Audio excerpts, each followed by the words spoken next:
सो hi friends, कैसे हो आप सब लोग। स्वागत है आप सभी का हमारे यूट्यूब चैनल के ऊपर।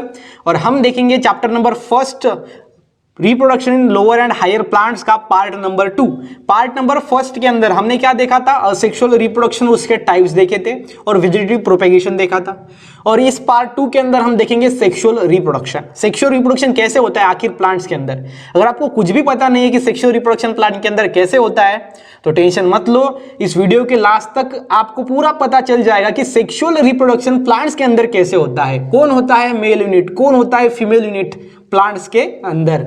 सो अगर आपको इस पूरे चैप्टर के मतलब बायोलॉजी के 12th के पूरे चैप्टर आपको अगर लाइन टू लाइन पढ़ने हैं, ओके, पीपीटी प्रेजेंटेशन से पढ़ना है तो डिस्क्रिप्शन में लिंक है, जिस आप प्लेलिस्ट से जाके पूरा जो है वो देख सकते हो, लाइन टू लाइन पढ़ाया है। और आपको वो नोट्स भी मिल सकते हैं। आपको bio study with Nikhil Telegram group join करना होगा, उसकी भी लिंक डिस्क्रिप्शन में दी गई है। और अगर आपको चाहते हो कि इंटरेस्ट करना है क्रिएट और पढ़ाई आपको सिर्फ कंसेप्ट समझना है तो लगे रहिए इस वीडियो के अंदर। इस वीडियो में आपको पूरा कंसेप्ट, थोड़ा नहीं तो बहुत ज्यादा डीप में मैं आपको पढ़ाऊंगा। ओके, तो ये है अपना part number 2, sexual reproduction in lower and higher plants का वीडियो। और इसके अंदर हम देखेंगे रिप्रोडक्शन। अभी रिप्रोडक्शन आपको पता है, जिसकी डेफिनेशन हमने बताई थी, the process in which formation of life from pre existing life, एक न्यू लाइफ फॉर्म होगी फ्रॉम प्री एग्जिस्टिंग लाइफ, उसको हम बोलते हैं reproduction. Repeat production, that is reproduction. और सेक्सुअल रिप्रोडक्शन में एक इंपॉर्टेंट बात होती है कि यहाँ पे होते हैं गैमेट इन्वॉल्व होते हैं, गैमेट्स। और गैमेट होते हैं दो टाइप के। कौन कौन से गैमेट होते हैं? एक होता है मेल गैमेट, एक होता है फीमेल गैमेट। एक होता है मेल गैमेट, एक होता है फीमेल गैमेट। अभी सेक्सुअल रिप्रोडक्शन चाहे वो प्लांट्स में हो, चाहे वो एनिमल में हो, चाहे वो हायर एनिमल में हो, चाहे वो लोअर एनिमल में हो, कौन से भी प्लांट्स में हो, कौन से भी एनिमल्स में हो, वहां पे गैमेट्स बनेंगे ही बनेंगे। अगर सेक्सुअल रिप्रोडक्शन बोला है तो वहां पे गैमेट्स को बनना ही पड़ेगा। ऐसा कोई रिप्रोडक्शन, सेक्सुअल रिप्रोडक्शन नहीं है ऐसा कि किस प्लांट के अंदर ऐसा दिखा है कि जहां पे गैमेट्स नहीं बने हैं। तो अगर सेक्सुअल रिप्रोडक्शन हो रहा है मतलब वहां पे गैमेट्स बन रहे हैं। और गैमेट्स बनने के बाद क्या होगा? फ्यूजन होगा, जिसको हम फर्टिलाइजेशन कहते हैं। तो अभी प्लांट्स के अंदर ये एग्जैक्टली कैसे होता है, कब होता है, कितना समय लगता है, पूरा मैं इंफॉर्मेशन आपको देने वाला हूं। सबसे पहले बता दूं कि प्लांट्स के जो लाइफ साइकिल होती है प्लांट्स की, वो अलग अलग होती है। कोई प्लांट 100 साल का होता है, कोई 10 साल तक उसकी लाइफ साइकिल होती है, कोई जो है वो 3 मंथ तक उसकी लाइफ साइकिल होती है। फॉर एग्जांपल सोयाबीन 3 मंथ्स के अंदर पूरा वो खत्म हो जाता है, उसका बढ़ता भी है, आप जो है वहां पे फ्लावर भी आते हैं, पूरा सीड भी प्रोड्यूस होते हैं और लास्ट में वो डेड भी हो जाता है। ओके, तो ये 3 मंथ्स की साइकिल, जिसको हम कहेंगे एनुअल प्लांट। ठीक है, तो एनुअल प्लांट या सीजनल प्लांट हम जिसको बोलते हैं। तो अलग अलग लाइफ स्पैन है प्लांट्स के। लेकिन प्लांट्स के लाइफ साइकिल के अंदर दो हम यहाँ पे देखते हैं फेजेस को। ओके, 2 फेज होते हैं। पहला कौन सा होता है फेज, आपको पता है? पहला है guys vegetative phase. Okay, vegetative phase. और दूसरा होता है reproductive phase. Reproductive phase. Okay, पहला है वेजिटेटिव, दूसरा है रिप्रोडक्टिव फेज। अभी वेजिटेटिव फेज क्या होता है कि वेजिटेटिव फेज एक ऐसा टाइम पीरियड है जिस टाइम पीरियड के अंदर उस प्लांट को क्या आएंगे? लीव्स आएंगे, उसकी हाइट बढ़ेगी। ओके, उसकी हाइट बढ़ेगी, उसको लीव्स आएंगे, उसका जो स्टेम है वो बढ़ेगा, उसको रूट बढ़ेंगे। तो ये है पूरा वेजिटेटिव फेज, जिसके अंदर वेजिटेटिव पार्ट्स की ग्रोथ हो रही है। और दूसरा होता है रिप्रोडक्टिव फेज। रिप्रोडक्टिव फेज के अंदर क्या होता है? फ्लावर आते हैं। क्या आता है? फ्लावर्स आते हैं। वहां पे फ्लावर उगता है, डेवलपमेंट होती है, वहां पे एंथर होता है। Okay, male gamete female gamete दोनों बनते हैं, मेल एंड फीमेल गैमेट दोनों यहाँ पे बनते हैं। वो होता है अपना रिप्रोडक्टिव फेज के अंदर। ओके, सो वेजिटेटिव फेज का दूसरा नाम जुवेनाइल फेज भी होता है। ओके, जुवेनाइल फेज को हम वेजिटेटिव फेज भी कहते हैं, दूसरा नाम। और दूसरा होता है रिप्रोडक्टिव फेज। अभी अगर मैं आपको फॉर एग्जांपल दूं, अगर मैंगो का प्लांट है, मैंगो का प्लांट आपने लगाया, छोटा सा प्लांट है 1-2 साल का, उसको 2-3 साल हो गए, तो क्या 1-2 साल में उसको फ्लावर्स आते हैं? आंसर इज नो, नहीं आते। क्यों नहीं आते? बिकॉज उसकी कौन सी फेज चालू होती है? Vegetative phase. जब तक वेजिटेटिव फेज कंप्लीट नहीं होती तब तक रिप्रोडक्टिव फेज स्टार्ट नहीं होती। जब वेजिटेटिव फेज खत्म होगी उसके बाद स्टार्ट होगा अपना रिप्रोडक्टिव फेज, और रिप्रोडक्टिव फेज में फ्लावर आना स्टार्ट हो जाते हैं। ओके, तो पहले जो प्लांट होता है अपना मैंगो का, उसके अंदर पहले वेजिटेटिव फेज होता है, वो मैक्सिमम टाइम पीरियड लेता है। और उसके बाद हर साल फिर क्या होता है? अपना रिप्रोडक्टिव फेज होता है, वेजिटेटिव फेज होता है, रिप्रोडक्टिव फेज होता है। सो जब तक वो मैच्योर नहीं हो जाता प्लांट, तब तक उसके अंदर रिप्रोडक्टिव फेज स्टार्ट नहीं होती। फॉर एग्जांपल सोयाबीन के अंदर ले लो, सबसे पहले उसकी ग्रोथ होती है, उसको पत्ते आते हैं, उसके स्टेम ज्यादा थिक हो जाते हैं, वो सस्टेन हो जाता है, उसके बाद वहां पे आते हैं फ्लावर। सो फ्लावर आना मतलब हो गया प्लांट के अंदर reproductive phase start. Okay, plant के अंदर क्या हो गया? रिप्रोडक्टिव फेज स्टार्ट हो गया। हम क्या, हमारे जो अंदर है ह्यूमन बींग्स के अंदर क्या होता है, सेक्सुअल रिप्रोडक्शन होता है। और हमारे अंदर देखो स्टार्टिंग से क्या गैमेट्स फॉर्म होते हैं, क्या स्पर्म रिलीज होते हैं, जो चिल्ड्रंस है या फिर जो बॉयज है उसके अंदर स्टार्टिंग से जो स्पर्म है वो रिलीज नहीं होते। वो कब रिलीज होते हैं, जब मैच्योरेशन फेज या फिर रिप्रोडक्टिव फेज स्टार्ट हो जाता है, तब से जब वो मैच्योर हो जाते हैं, मतलब पूरा जो ग्रोथ होने के बाद वहां पे क्या हो जाता है, स्पर्म रिलीज होना स्टार्ट हो जाता है। तो वो वहां पे ऐसी कंसेप्ट है। तो यहाँ पे क्या है सिंपल में, सो सेक्सुअल रिप्रोडक्शन के अंदर सबसे बड़ा इंपॉर्टेंट रोल होता है प्लांट्स के अंदर, वो है फ्लावर्स का। ओके, कौन है फिर, वो फ्लावर्स है। सो फ्लावर्स कैसे हैं पता है आपको, बिकॉज फ्लावर के अंदर होते हैं male unit, female unit. Flower का डायग्राम आपने देखा होगा, हिबिस्कस रोजा साइनेंसिस, ओके, आपको पढ़ाई में था। तो ये ऐसा होता है डायग्राम। तो यहाँ पे होता है गाइस स्टिग्मा, इसको कहते हैं स्टिग्मा, इसको कहते हैं स्टाइल, और इसको कहते हैं ovary. Stigma, style and ovary. उसके बाद यहां से होता है एंथर। ओके, क्या होता है, एंथर। ओके, यहां पे ऐसा पार्ट होता है, इसको हम कहते हैं एंथर। क्या कहते हैं इसको, एंथर कहते हैं। ओके, और इसको कहते हैं फिलामेंट, फिलामेंट। और दोनों को कलेक्टिवली क्या कहेंगे हम, स्टेमन कहेंगे। स्टेमन जो कि होगा मेल यूनिट, क्या होता है, मेल यूनिट, जो कि है स्टेमन। ओके, उसके बाद स्टेमन आपको समझ में आ गया, स्टेमन बनता है अपना ये एंथर से और ये फिलामेंट से, इसको हम कहते हैं स्टेमन। ओके, सो फिर मेल यूनिट आपको समझ में आ गया, ये एंथर क्या है, ये है मेल यूनिट। ओके, सो ये हो गया अपना मेल यूनिट। मेल यूनिट आपको समझ में आ गया। फीमेल यूनिट बनता है स्टिग्मा, स्टाइल एंड ओवरी से, स्टिग्मा, स्टाइल एंड ओवरी से, जिसका नाम होता है, क्या होता है इसका नाम, कार्पेल। क्या होता है, कार्पेल। कार्पेल है अपना फीमेल यूनिट। कौन है ये, फीमेल यूनिट है। ठीक है, तो फ्लावर क्यों इंपॉर्टेंट होता है कि फ्लावर के अंदर दो यूनिट होते हैं, एक होता है मेल यूनिट, दूसरा होता है फीमेल यूनिट। ठीक है, तो आप जैसे कि फ्लावर का स्ट्रक्चर यहाँ पे देख पा रहे हो, फ्लावर के अंदर दो यूनिट होते हैं, मेल एंड फीमेल। इसलिए सेक्सुअल रिप्रोडक्शन प्लांट्स के अंदर सबसे इंपॉर्टेंट कौन है, फ्लावर इंपॉर्टेंट है, जो मैंने यहाँ पे अभी आपको बताया। सो जो कार्पेल होता है फीमेल यूनिट, इसका अनदर नेम क्या होता है, गाइनोशियम। और जो अपना स्टेमन होता है मेल यूनिट, इसका अनदर नेम होता है एंड्रोशियम, एंड्रोशियम। ओके, तो फिर यहाँ पे क्या होता है पता है आपको, सिंपल में यहाँ पे मेल यूनिट जो है वो अपना यहाँ पे क्या बनता है, एंथर के ऊपर बनते हैं पोलन ग्रेन, जिसको माइक्रोस्पोर भी कहते हैं। फिर पोलन ग्रेन क्या होंगे, यहाँ पे मैच्योर होंगे, और मैच्योर होने के बाद ये यहाँ से जाएगा अपना ये यहाँ तक, मतलब जाएगा स्टिग्मा के ऊपर। स्टिग्मा जो स्टिकी सरफेस होता है, यहाँ पे स्टिकी होता है, वो चिपकता है। और फिर यहाँ से यहाँ पे मेल गैमेट क्या होगा, उसकी डेवलपमेंट स्टार्ट हो जाएगी। और फिर यहाँ से मेल गैमेट आएगा और यहाँ पे होगा अपना फीमेल गैमेट ओवरी के अंदर। ओके, ये ओवरी के अंदर होता है फीमेल गैमेट। तो ये female gamete and male gamete हो जाएगा फ्यूज, और यहाँ पे बन जाता है फ्रूट। उसके बाद ये जो पूरे जो पेटल्स है, ओके, पेटल्स हमने ड्रॉ किए ही नहीं, पेटल्स मैं आपको बताता हूँ कहाँ पे होते हैं। तो यहाँ पे ऐसे होते हैं पेटल्स, है कि नहीं, आपको पता है, ये है अपने पेटल्स। तो जो पेटल्स है ना वो गिर जाते हैं। आपको पता है सबसे पहले जो प्लांट है, प्लांट को आता है फ्लावर, फ्लावर आने के बाद वहां पे ये पोलिनेशन होता है, जिसके अंदर क्या होता है, ये जो स्टिग्मा है, ये स्टिग्मा पे एंथर से पोलन ग्रेन जाता है। एंथर पे क्या होता है, पोलन ग्रेन, ये एंथर पे पोलन ग्रेन होता है, वो पोलन ग्रेन जाता है स्टिग्मा के ऊपर। पोलन ग्रेन क्या है, मेल यूनिट है या फिर मेल गैमेट हम जिसको बोलते हैं। और अपना ओवरी के अंदर ओवम है जो कि फीमेल गैमेट है। So male gamete and female gamete क्या हो रहे हैं, अपना फर्टिलाइजेशन हो रहा है, वहां पे फ्यूज हो रहे हैं। So male gamete and female gamete fuse होने की प्रोसेस को हम फर्टिलाइजेशन कहते हैं। तो फिर यहाँ पे प्री फर्टिलाइजेशन क्या होता है और पोस्ट फर्टिलाइजेशन क्या होता है। प्री मतलब फर्टिलाइजेशन के पहले क्या होता है, पोस्ट मतलब फर्टिलाइजेशन के बाद क्या होता है। फर्टिलाइजेशन से पहले पूरा अपना जो फ्लावर है वो पूरा अट्रैक्टिव होता है कि नहीं। और उसके बाद क्या होता है, जब फर्टिलाइजेशन हो जाए तो पूरा ये पत्ते, यहाँ पे जो पेटल्स है, पेटल्स हम जिसको क्या कहते हैं, पेटल्स बाजू में होते हैं, जैसे गुलाब के पत्ते जो पेटल्स हम कहते हैं उसको, वो पेटल्स नीचे गिर जाते हैं, पूरा सब नीचे गिर जाता है। और यहाँ पे क्या रहता है, सिंपल में ये नीचे वाला पार्ट रहता है, और यहाँ पे सिंपल में अपना फ्रूट बन जाता है। ठीक है, तो क्या रहेगा, यहाँ पे मैं आपको दिखाता हूँ। ठीक है, तो ये ऐसा रहेगा और यहाँ पे अपना फ्रूट दिखाई देगा। पहले ये फ्रूट छोटा होगा, उसके बाद उसकी ग्रोथ हो जाएगी, मतलब ये बाद में फ्लावर नहीं रहेगा। पोस्ट फर्टिलाइजेशन में ये फ्लावर नहीं रहता है। ओके, तो यहाँ पे आपको समझना है कि यहाँ पे होगा mail gamete and female gamete form हो गए। मेल गैमेट कहाँ पे, एंथर पे, जिसका नाम है पोलन ग्रेन या फिर माइक्रोस्पोर। और फीमेल गैमेट कहाँ पे, ये ओवरी के अंदर जो है ओवम। ओके, तो ये आपको ध्यान में रखना है। सो बीच में जो पार्ट होता है ये पूरा फीमेल का पार्ट, और बाजू में ये जो दो पार्ट आपको दिखाई दे रहे दोनों साइड से, ये अपना मेल का पार्ट। यहाँ पे फ्यूजन होता है जिसको हम फर्टिलाइजेशन कहते हैं। उसके बाद ये पूरा प्रोसेस होता है, तो ये आपको ध्यान में रखना पड़ेगा। ये होता है अपना सेक्सुअल रिप्रोडक्शन इन प्लांट्स। उसके बाद क्या होता है सर, सो आपको अगला जो पॉइंट पढ़ना है वो कौन सा पॉइंट है पता है आपको, वो है स्ट्रक्चर ऑफ एंथर।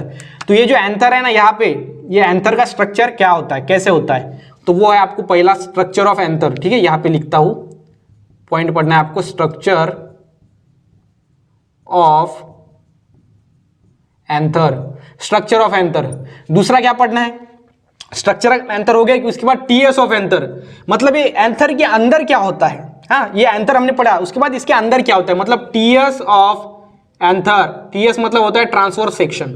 ओके, और उसके बाद हमको पढ़ना है, क्या पढ़ना है हमको, स्ट्रक्चर ऑफ एंथर हो गया, और उसके बाद हमको पढ़ना है structure of microspore, structure of microspore. अभी स्ट्रक्चर ऑफ माइक्रोस्पोर क्या है वो भी जान लो, बिकॉज आपको कंसेप्ट समझना बहुत ही ज्यादा क्या है, इंपॉर्टेंट है। Okay, structure of microspore, microspore क्या होता है।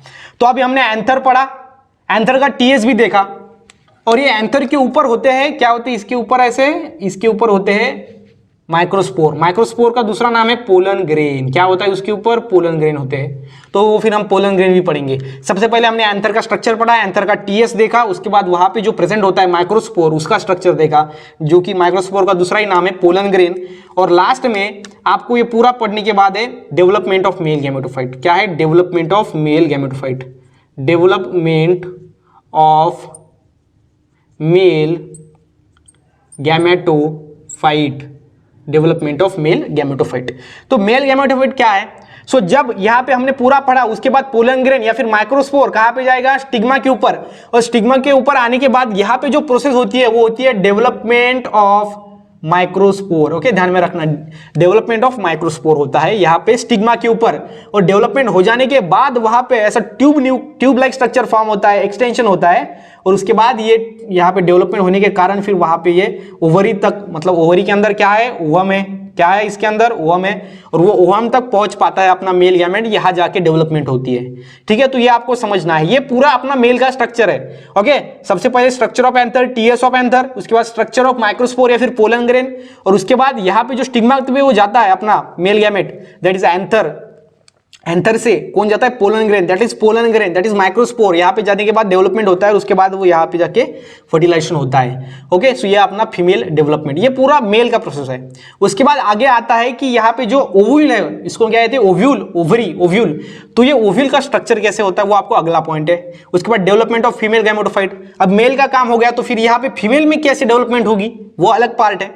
ओके, सो मतलब क्या, जब तक male gametophyte and female gametophyte नहीं होंगे तैयार, पूरा उसका डेवलपमेंट नहीं होगा, उसके बाद ही यहाँ पे फ्रूट बनेगा। ठीक है, तो इस पार्ट के अंदर हम पूरा देखेंगे डेवलपमेंट ऑफ मेल गैमेटोफाइट पूरा कंप्लीट, और अनदर पार्ट के अंदर देखेंगे डेवलपमेंट ऑफ मेल गैमेटोफाइट, और दोनों कंप्लीट होने के बाद क्या बनेगा वहां पे, फ्रूट। और वो किसको खाना है, हमको खाना है गाइस। ओके, सो यहाँ पे हमने सिंपल में यहाँ पे देख लिया। अब हम देखते हैं structure of anther, TS of anther, structure of microspore and development of male gametophyte. तो चलिए आगे बढ़ते हैं। सो सेक्सुअल रिप्रोडक्शन में हमारा जो पहला टॉपिक है यहाँ पे वो है structure of anther. Structure of anther, anther क्या हमने देख लिया, जो कि मेल यूनिट है एंथर, जहाँ पे पोलन ग्रेन तैयार होता है, जहाँ पे माइक्रोस्पोर तैयार होता है। तो स्ट्रक्चर ऑफ एंथर, एंथर का स्ट्रक्चर कैसे होता है, जैसे कि शॉर्टली आपको समझाता हूँ कि एंथर होता कैसे है। आपको पता है, आपने ऐसा देखा है, ठीक है, ये, और यहाँ पे ये, इसको हम क्या कहते हैं, एंथर कहते हैं। और ये एंथर को हम अब देखने जा रहे हैं जूम करके। ओके, एंथर का स्ट्रक्चर कैसे दिखता है, तो एंथर होता है गाइस पहला डायथेकस। डायथेकस मतलब क्या होता है, डायथेकस, इसके चार लोब होते हैं। ओके, सबसे पहले तो दो लोब, मतलब कैसे दो लोब, ये से। ओके, सो ये है अपना, इसको हमने डायथेकस क्यों बोला, बिकॉज यहाँ पे दो पार्ट दिख रहे हैं अपने। ओके, ये वाला एक मोनोथेकस, जिसको हम क्या कहेंगे, मोनोथेकस। ओके, सो मोनोथेकस, ये वाला एक मोनोथेकस, यहां से अंदर, ओके, यहां से इधर वाला एक मोनोथेकस, उधर वाला एक मोनोथेकस। ओके, और यहाँ पे पोलन सैक होता है, क्या होता है, पोलन सैक। तो पोलन सैक कितने होते हैं, वो होते हैं 4। पोलन सैक्स कितने होते हैं, 4 होते हैं। 4 कैसे, बिकॉज मोनोथेकस में कितने हैं, 2, ये वाला 1, ये वाला 2। मोनोथेकस में कितने हैं, 2। वैसे फिर डायथेकस में कितने होंगे, यहां पर भी 1 और 2, मतलब कितने होंगे, 1 2, यहां पर 1 2, मतलब कितने हो गए अपने 4। समझ में आ गया। तो यहाँ पे आपको लिखना है जो स्ट्रक्चर ऑफ एंथर है, इसके अंदर स्ट्रक्चर ऑफ एंथर, एंथर कैसे होता है, dithecous contain 4 pollen sac, each monothecous anther contain 2 pollen sac. Okay, monothecous में कितने होते हैं, 2 पोलन सैक होते हैं, डायथेकस में कितने होते हैं, 4 होते हैं। ये हो गया इसका स्ट्रक्चर। उसके बाद आपको एक ध्यान में रखना है कि जो एंथर है अगर वो इमेच्योर है तो वहां पे क्या कौन से सेल्स कौन से टिश्यू रहेंगे। अगर एंथर इमेच्योर है तो वहां पे रहेंगे पैरेंचाइमेटस टिश्यू। पैरेंचाइमेटस टिश्यू क्या है, तो ग्रुप ऑफ सेल मतलब टिश्यू, और पैरेंचाइमेटस टिश्यू एक टाइप के टिश्यू है जो प्लांट्स के अंदर प्रेजेंट होते हैं। तो अगर एंथर हमारा इमेच्योर है जिसके अंदर वो मैच्योर नहीं है तो फिर वहां पे क्या होगा, सिंगल वहां पे क्या होगा, सिंपल में पैरेंचाइमेटस टिश्यू होंगे और उसके ऊपर क्या होगा, एपिडर्मिस। ये हमारे पैरेंचाइमेटस टिश्यू, उसके ऊपर एपिडर्मिस, तो ये हुआ हमारा सिंपल स्ट्रक्चर एंथर का। लेकिन कौन सी स्टेज, इमेच्योर स्टेज में। ओके, इमेच्योर स्टेज में जब मैच्योर हो जाएगा तो वहां पे दो डायथेकस दिखेंगे हमको। ओके, यहाँ पे 4 पोलन सैक्स दिखेंगे, 4 कितने दिखेंगे, पोलन सैक, 4 पोलन सैक दिखेंगे। और इसलिए हम इसको क्या कहते हैं, टेट्रास्पोरेंजिएट। टेट्रास्पोरेंजिएट। ओके, टेट्रा मतलब होता है, टेट्रा का मीनिंग क्या है पता है आपको, टेट्रा का मीनिंग होता है 4, और स्पोरेंजिएट का मीनिंग क्या होता है, स्पोर्स। ओके, टेट्रा मतलब होता है 4 और स्पोरेंजिएट का मीनिंग होता है, स्पोरेंजिएट का होता है स्पोर्स। मतलब इसके अंदर कितने स्पोर्स है, 4 स्पोर है। कैसे 4 स्पोर, बिकॉज ये डायथेकस है और एक थेकस में 2 स्पोर, 2 थेकस में 4 स्पोर। समझ में आ गया, तो इसलिए हम इसको क्या कहते हैं, टेट्रास्पोरेंजिएट। और इसकी इमेच्योर स्टेज कब हम रिप्रेजेंट करते हैं, जब सिंपल में पैरेंचाइमेटस टिश्यू होंगे और उसके ऊपर एक सिंगल एपिडर्मिस होगी, वो होगी उसकी इमेच्योर स्टेज, और मैच्योर स्टेज में वो ऐसा स्ट्रक्चर दिखाएगा। समझ में आएगा, यह है अपना स्ट्रक्चर ऑफ एंथर। अब बात आती है टीएस ऑफ एंथर की, टीएस ऑफ एंथर, टीएस। और यहां पे आपको ध्यान में रखना है, हाइपोडर्मल सेल इधर क्या होता है, कन्वर्ट हो जाता है हाइपोडर्मल। हाइपोडर्मल मतलब ऊपर की जो लेयर होती है, डर्मिस मतलब लेयर, हाइपो मतलब ऊपर की डर्मिस जो लेयर होती है वो सेल डिवाइड हो जाते हैं आर्चोस्पोरियल सेल के अंदर। ओके,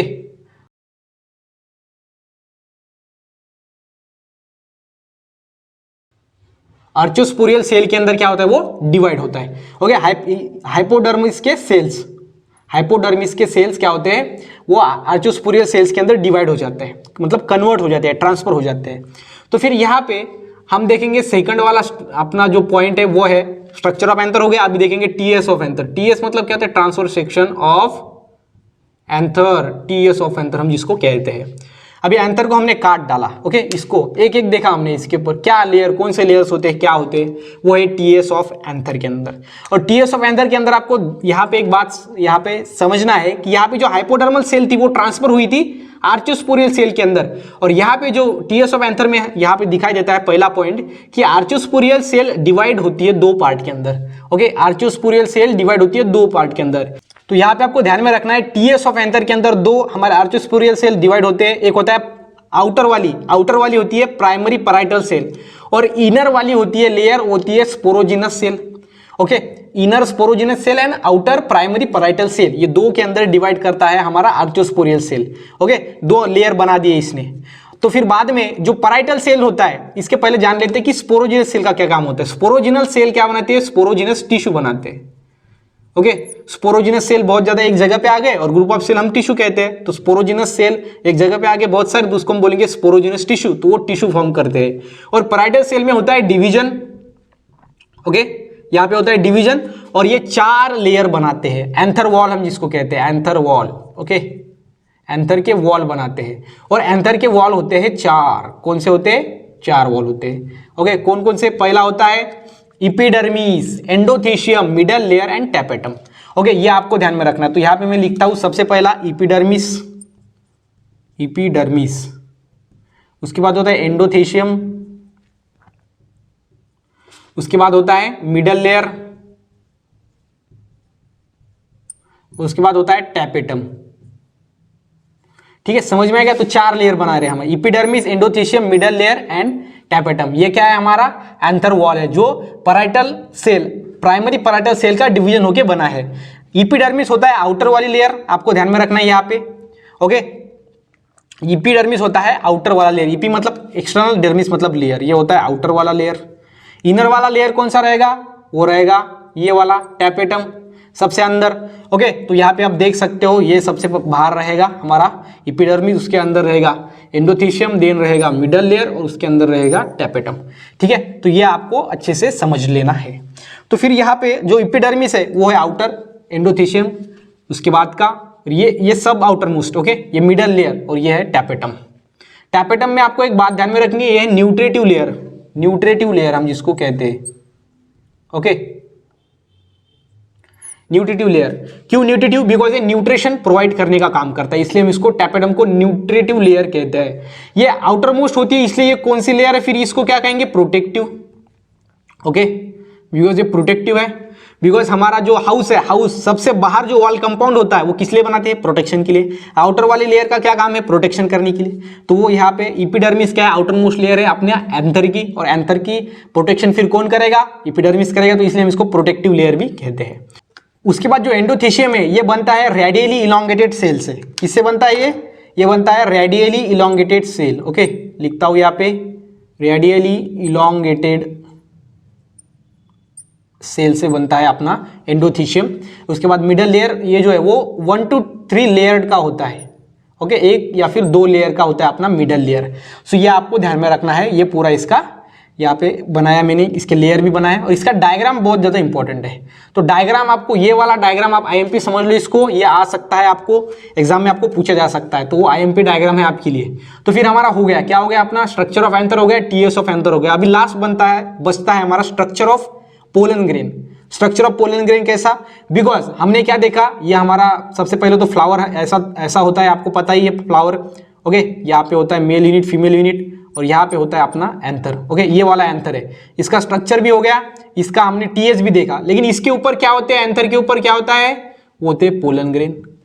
ओके, क्या होता है? पोलन ग्रेन होता है, और पोलन ग्रेन का ही दूसरा नाम क्या होता है? माइक्रोस्पोर। अभी हम इसका स्ट्रक्चर देखेंगे और उसके बाद देखेंगे उसका डेवलपमेंट कैसे होता है, तो फिर हमारा पूरा मेल का जो पार्ट है वो कंप्लीट हो जाएगा। ठीक है, तो अभी हम देखते हैं स्ट्रक्चर ऑफ पोलन ग्रेन। सो अब हम देखेंगे नेक्स्ट वाला टॉपिक, जो कि होगा हमारा structure of microspore. Okay, structure of microspore. और माइक्रोस्पोर आपका समझ में नहीं आ रहा होगा, माइक्रोस्पोर का दूसरा नाम है पोलन ग्रेन।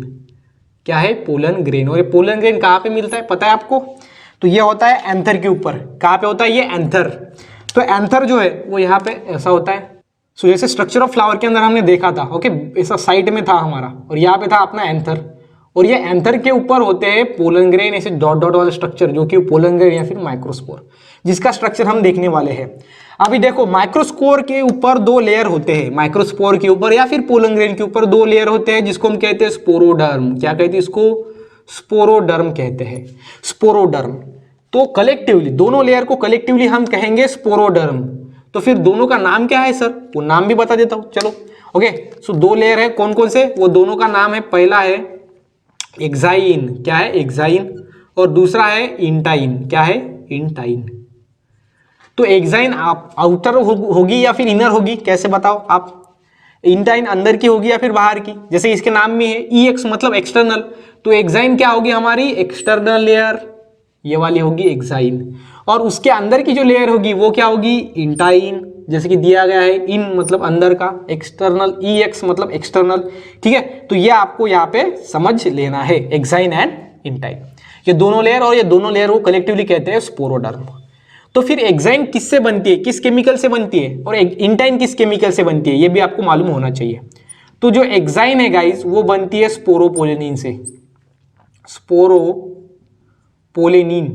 ओके, एंड जो इंटाइन होती है वो बनती है सेलुलोज एंड पेक्टिन से। इंटाइन बनती है cellulose and pectin. Okay, cellulose and pectin हम जिसको कहते हैं, ओके, पेक्टिन भी हम बोल सकते हैं। तो यह है अपना स्पोरोपोलेनिन, जिससे बनता है एक्साइन, और इंटाइन जो बनती है सेलुलोज एंड पेक्टिन से। ठीक है, तो आपको दोनों लेयर ध्यान में रखना है, उसको कलेक्टिवली क्या हम बोलते हैं वो ध्यान में रखना है, वो किस किस से बनते हैं, किस केमिकल से बनते हैं वो भी ध्यान में रखना है। अभी जो एक्साइन है अपनी, जो स्पोरोपोलिनिन से बनती है, स्पोरोपोलिनिन की एक खास बात है। क्या खास बात है पता है आपको? वो है नॉन बायोडिग्रेडेबल। बायोडिग्रेडेबल,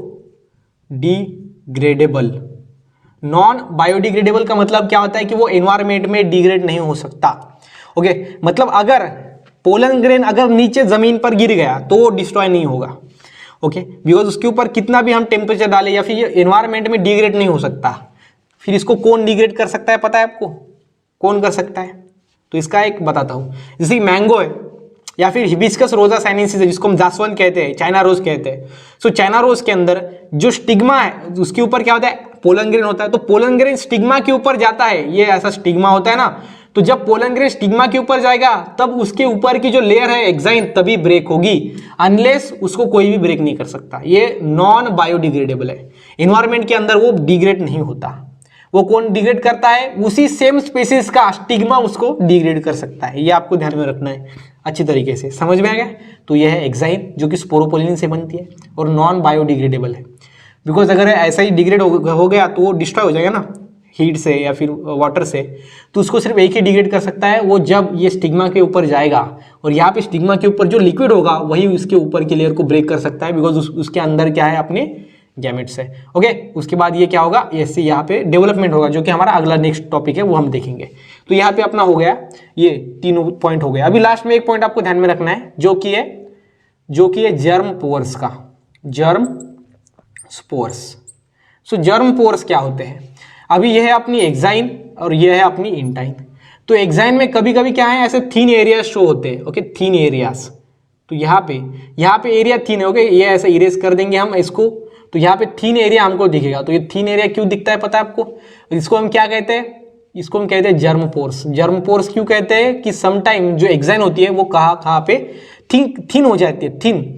ओके, उसका थिकनेस, यहाँ पे देखो थिकनेस बहुत ज्यादा है, यहाँ पे बहुत कम है, थिकनेस कम हो गया ना, तो उसको हम बोलते हैं जर्म पोर्स। क्या कहते हैं उसको? जर्म पोर्स कहते हैं। तो ये आपको ध्यान में रखना है अच्छी तरीके से, ठीक है? तो समझ में आएगा आपको एक्साइन इंटाइन, ये स्ट्रक्चर ऑफ माइक्रोस्पोर। माइक्रोस्पोर का स्ट्रक्चर, माइक्रोस्पोर कैसा होता है? ऐसा राउंडेड स्ट्रक्चर होता है माइक्रोस्पोर का, जिसकी पोलन ग्रेन हम जिसको कहते हैं, ठीक है? और ये ऑलवेज कैसा होता है? हेप्लॉइड होता है, half set of chromosome, haploid जिसको हम कहते हैं। तो ये हो गया अपना स्ट्रक्चर ऑफ माइक्रोस्पोर। अब हम देखते हैं development of male gametophyte. So another topic is development of male gametophyte. Development of male gametophyte अब देखेंगे हम। सबसे पहले तो गैमेट जो डेवलपमेंट होता है गैमेट का, मेल गैमेट का, वो कैसे होता है, कहाँ पे होता है, वो आपको बता दूं। सबसे पहले आपको पता है, आपने डायग्राम देखा था, ओके, जो ऐसा डायग्राम था, और यहाँ पे एंथर होता है, एंथर पे होता है पोलन ग्रेन, और पोलन ग्रेन आता है स्टिग्मा के ऊपर। जैसे ये स्टिग्मा के ऊपर आता है, ओके, सो ये आता है अपना स्टिग्मा के ऊपर। तो जैसे ये स्टिग्मा के ऊपर आता है, यहाँ पे उसका डेवलपमेंट स्टार्ट हो जाता है। तो डेवलपमेंट यहाँ पे कैसे होता है वो हम देखेंगे। सो डेवलपमेंट कहाँ पे होता है? स्टिग्मा के ऊपर होता है, और स्टिग्मा पे डेवलपमेंट होता है, दो डिवीजन होते हैं इसके अंदर। कौन से डिवीजन? माइटोसिस डिवीजन, जिसको हम क्या कहते हैं? Mitotic division. मतलब इसके अंदर क्या होता है? माइटोसिस होता है, माइटोसिस।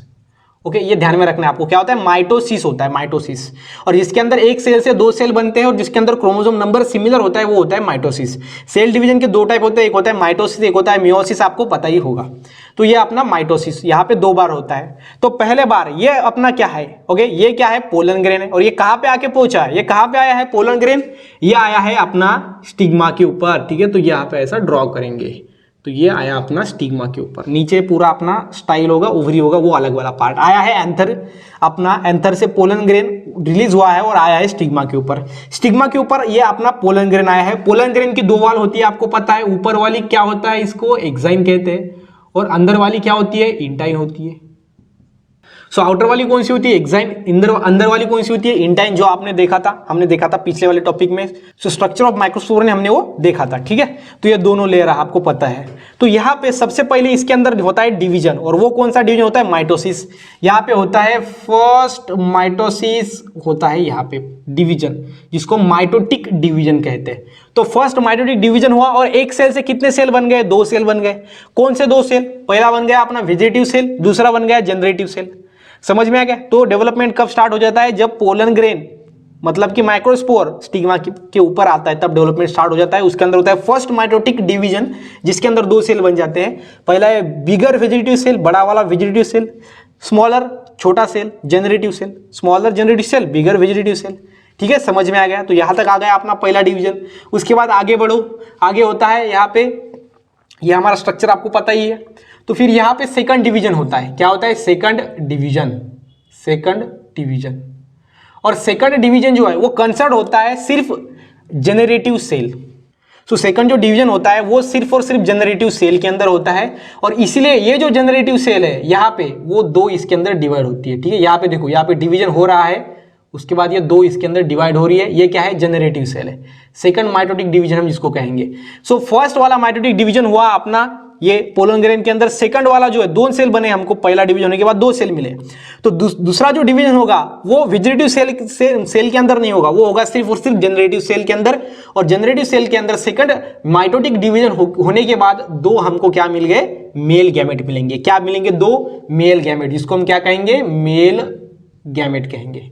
ओके, और ये कैसे होते हैं, नॉन मोटाइल, नॉन मोटाइल होते हैं। नॉन मोटाइल मतलब जो मूवमेंट नहीं कर सकते खुद के खुद, वो होते हैं नॉन मोटाइल। और बीच में जो न्यूक्लियस है, यहाँ पे क्या था, देखो यहाँ पे ये इसका न्यूक्लियस, ये वेजिटेटिव सेल का न्यूक्लियस, ये जनरेटिव सेल का न्यूक्लियस। अभी जनरेटिव सेल का न्यूक्लियस या फिर जनरेटिव सेल तो 2 मेल गैमेट के अंदर डिवाइड हो गई, लेकिन जो वेजिटेटिव सेल था उसका न्यूक्लियस था, उसको हम क्या कहते हैं, वो बन जाता है हमारा न्यूक्लियस। ठीक है, तो यहाँ पे फिर हम इसको लिखेंगे, वो है अपना न्यूक्लियस। Okay, nucleus.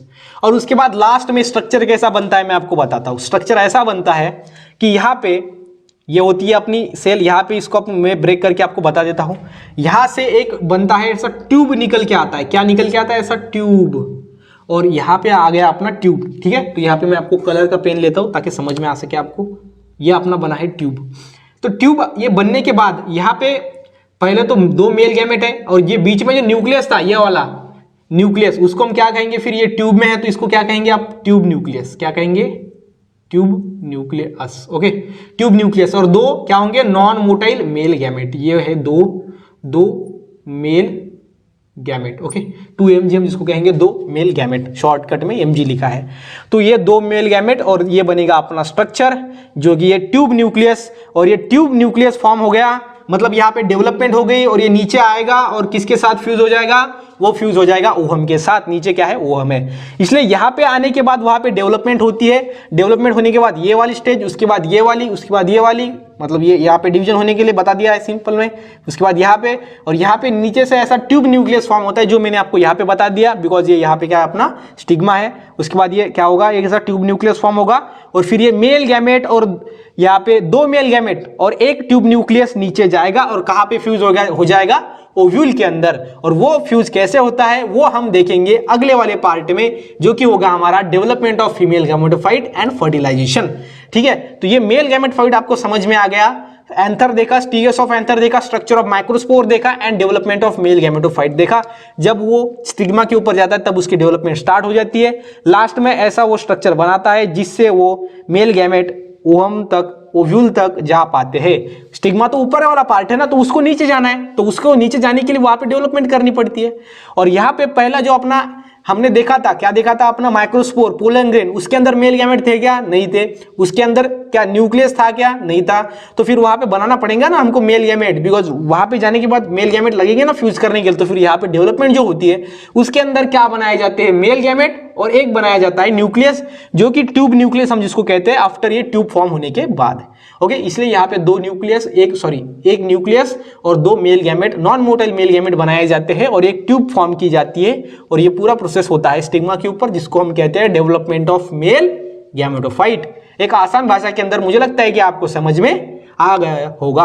और एक आसान भाषा में आपको बताता हूं कि वीडियो को लाइक कर देना, चैनल को सब्सक्राइब कर देना, और शेयर कर देना अपने फ्रेंड के साथ। ठीक है, तो गाइज ये अपना पार्ट 2 खत्म होता है इस वाले टॉपिक के साथ। अनदर टॉपिक के साथ मिलेंगे नेक्स्ट वीडियो में, तब तक के लिए स्टे हैप्पी, स्टे मोटिवेट।